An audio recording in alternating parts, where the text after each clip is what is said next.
ये फिलहाल आराम करें और जब तक जांच हो रही है और निर्दोष सर, हम लोग ये जानना चाहते हैं कि आम लोगों की अगर कोई घटना घटती है तो पहले FIR दर्ज होता है, लेकिन पुलिस द्वारा उसको थाने के अंदर मार के और हत्या कर दिया गया। अभी तक मुकदमा दर्ज नहीं किया गया। ये किसके इशारे पे और क्यों बचाया जा रहा है? दूसरे के लिए संविधान की बात करके और कानून की व्यवस्था करते हैं। वहाँ तो लोग गए थे धरना देने अपनी बात कहने के लिए। अनुच्छेद 19 में हमको अभिव्यक्ति की आज़ादी, हम अपनी बात कहीं भी किसी से कह सकते हैं। लेकिन अगर आप हमारी आवाज़ को रोकेंगे तो इसका मतलब कि आप संविधान का खुद उल्लंघन कर रहे हैं। हमको अनुच्छेद 19 की आज़ादी दे ही नहीं रहे हैं।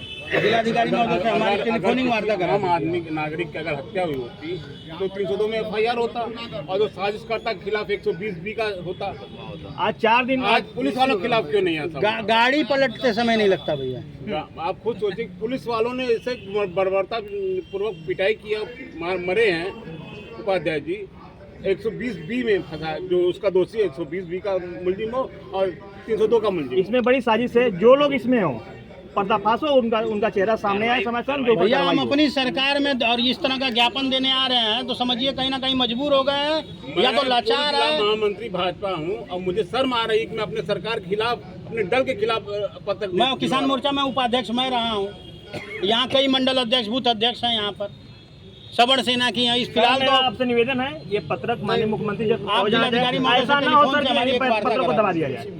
एक मिनट हम कर ले रहे हैं, अगर उठा ले रहे हैं। अपना परिचय बता दीजिए। मेरा नाम निमेश पांडे है। मैं पूर्व में जिला उपाध्यक्ष रहा हूँ भाजपा किसान मोर्चा में।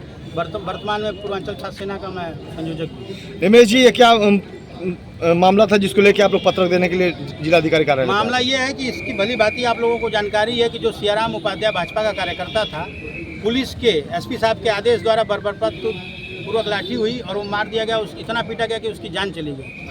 उसी के आक्रोश में इनका जो आदेश था, उसी आदेश के खिलाफ हम लोग आज पत्रक देने आए थे जिलाधिकारी में। क्या उसको जिलाधिकारी ने कोई आश्वासन दिया? जिलाधिकारी जी ने अपना प्रतिनिधि ADM साहब को भेजा था, वो VC में व्यस्त थे। फ़ोन लगाया हमने तो भी पता चला कि VC में है। तो हमने अपना पत्रक दे दिया है। पत्रक के माध्यम से रिसीविंग भी ले लिया, हमको जानकारी हो जाएगी। क्या मांगे हैं इसमें?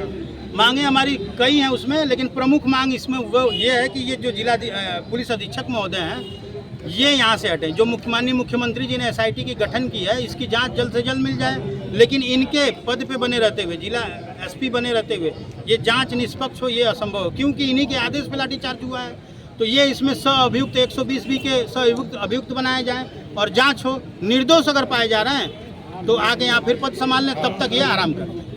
क्यों, वो भी मैं बता दे रहा हूँ। क्योंकि इनके भाई आगरा में बसपा से पार्षद हैं। ये एकदम भाजपा विरोधी हैं, सरकार को बदनाम करने की साजिशें रचते रहते हैं। कभी कोई भाजपा का नेता, वहाँ भी चित्रकूट में भी इन्होंने मंडल अध्यक्ष और मंडल उपाध्यक्षों को, भाजपा के लोगों को अपने जालौन में बहुत बुरी तरह पीटा है। वहाँ से ट्रांसफ़र हुए, यहाँ आए, यहाँ पीट रहे हैं। रात को आप फ़ोन कर देंगे तो तेरे को मेरे को उठाता हूँ, तुझे समझाता हूँ, इसकी लोकेशन पता करो। इस तरह की इनकी भाषा शैली है, तो इसका हम लोग विरोध करते हैं। और ये पद पे बने रहते हुए जांच निष्पक्ष हो, ये असंभव है, असंभव है, असंभव है।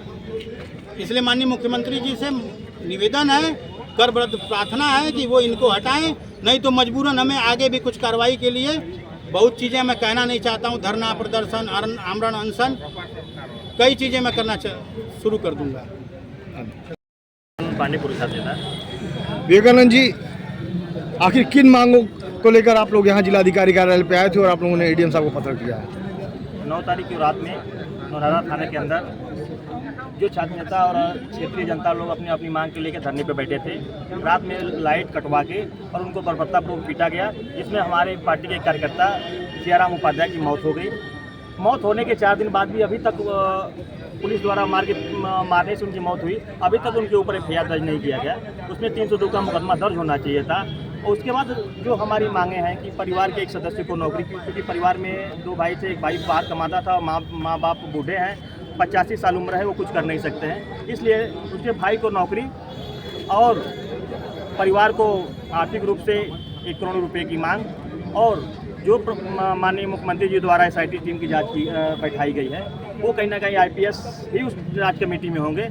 तो हमें लगता है कि SP साहब अगर यहाँ रहेंगे तो कहीं ना कहीं उस जांच को प्रभावित करेंगे। इसलिए यहाँ से SP साहब को यहाँ से हटाया जाए, उसके बाद जांच को किया जाए और जो भी इसमें दोषी हैं उनके ऊपर जल्द से जल्द मुकदमा दर्ज करके और कार्रवाई की जाए। विवेकानंद जी, सरकार